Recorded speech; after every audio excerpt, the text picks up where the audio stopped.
Her defasında şarj için satın aldığınız USB kablolarınız kısa bir sürede arıza verdiyse, arızalı USB kablolarınızdan umudunuzu kesip çöpe atmaya karar verdiyseniz, kablolara atmadan önce basitçe arızayı giderebilecek bu videoyu sonuna kadar izlemenizi tavsiye ederim.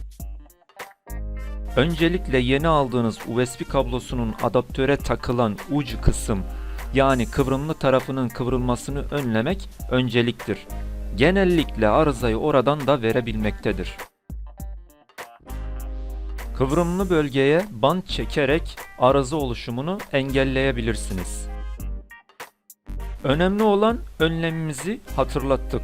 Şimdi zamanı uzatmadan gelelim arızanın asıl çözümüne.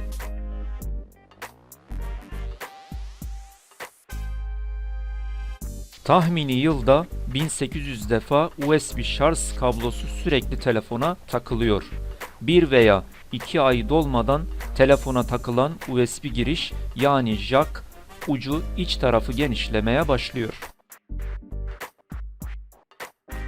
Hal böyleyken telefonun şarj almamasına neden olup arıza veriyor. Peki bunun için ne yapabiliriz? İşte çok basit bir çözümü. Elinizin altında herhangi bir pense aleti varsa şu hamleyi yapmanız arızanın ortadan kalkması için yeterli olacaktır.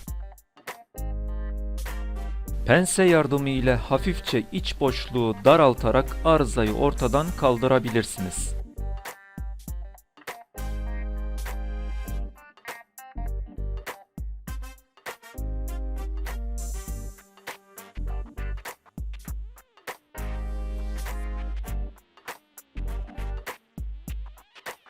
Şarj alıyor mu? Test ediyoruz. İşlem tamam. Birazdan ekranda görünen diğer bilgi dolu video seçeneklerine bakıp bilgi alabilirsiniz. Bir başka çekimde tekrar görüşmek üzere.